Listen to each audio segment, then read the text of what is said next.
Hello everyone, welcome to Come Sit at My Table.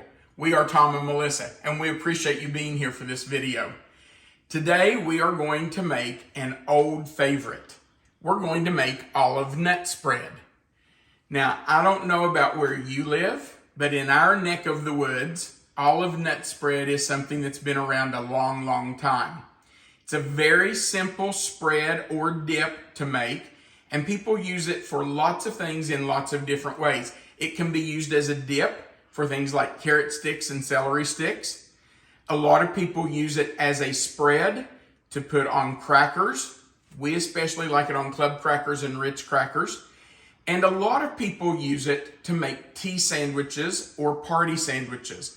A lot of people like it on rye bread, the small square cocktail bread, or the small cocktail pumpernickel bread.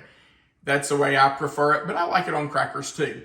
It's very simple to make, and it comes together quickly, and it's good for a lot of things. In fact, even around here, we've had kids show up at school with olive nut spread sandwiches in their lunchbox. So this is a good one that most people like. Here's what you're going to need to make olive nut spread. We're going to start with 1 8-ounce brick of cream cheese, and that needs to be at room temperature. We're also going to need 1/2 cup of mayo or Miracle Whip, and you can use either one of those. So I'm just going to go ahead and take those two things and put them in our bowl. Now, besides these two things, there's just a very few other ingredients. You're also going to need 1/2 cup of chopped nuts, and I'm just going to use my nut grinder to grind these nuts up. It doesn't take but just a minute. This is actually a nut grinder that my grandmother gave me years ago, and I have just about worn it out. Actually, I prefer doing it without the lid on. I just think it works better. I have used this thing like crazy, and it really does a good job grinding up nuts. It makes them fine enough that you don't have big chunks in anything. So it's really nice. It makes short work of it, and it grinds them up really fine. So we just need 1/2 cup. And the nice thing is that this hopper holds exactly 1/2 cup. So if you fill it up and grind them, you get 1/2 cup's worth. And that works well for this. So we're just going to dump that in. In they go. You're also going to need, of course, some green olives. Now we're going to chop these. You can do this with a knife. You can do this with a chopper blade. But I find it easier to do in a small food processor. Besides having the olives chopped up, we need 2 tablespoons of the brine off these olives.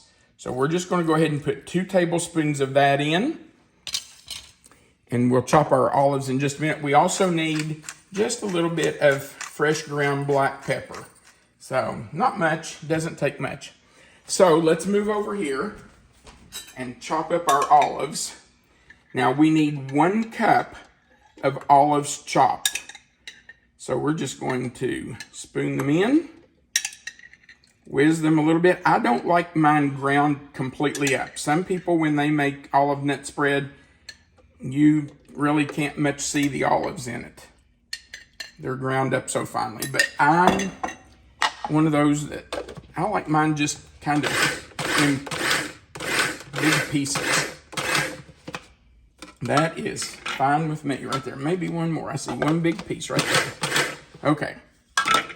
So let's see if that's a cup's worth. If not, we'll just grind some more. So we'll just scoop them out.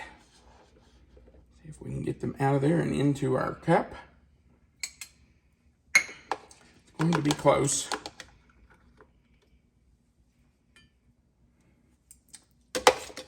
Now, if you don't like green olives, you can make this with black olives, but that is not the traditional way it's made. It is traditionally made with green olives. So it's your choice. And we have seen people, we've eaten it before, where they've mixed the two. They put like half a cup of green olives and half a cup of black olives. And you can certainly do that. You fix it to your liking. Okay, that's a good cup. So we're just going to put that in. And now all we have to do is mix this up together. You can use a hand mixer like I'm going to do here, but you don't have to.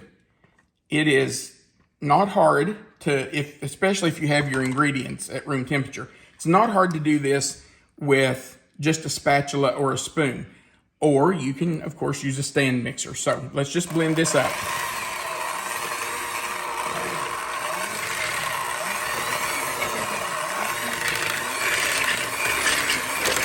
Now, if you start mixing and you think it's too thin, or too thick, I'm sorry. If you think it's too thick, all you have to do is add another tablespoon of the olive brine at a time until it gets to the consistency you like. And this is about right. It's thin enough you can dip it if you want to use it on vegetables, but it's thin enough that you can spread it. And this is how I like it. I just like to take it and put it on a piece of pumpernickel or rye and eat it just like that. Although we do like it on crackers. So, you want a bite, babe? Not tonight, thank you. Okay. I'm gonna wait until we have our friends here. Okay. Yeah, we are making it because we have friends coming over. So, all right, here we go.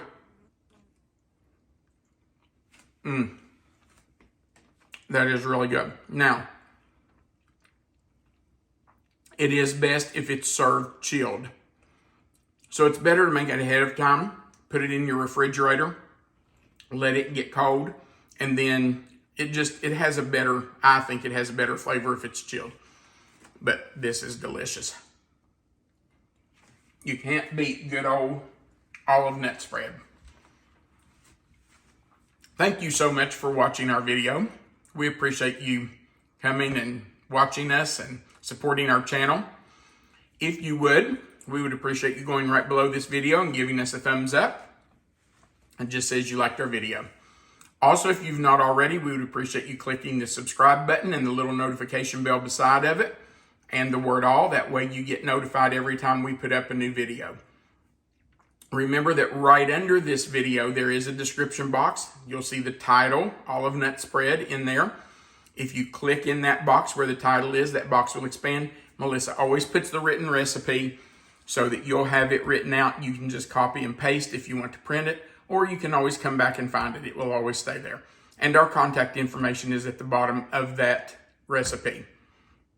All right, thank you so much.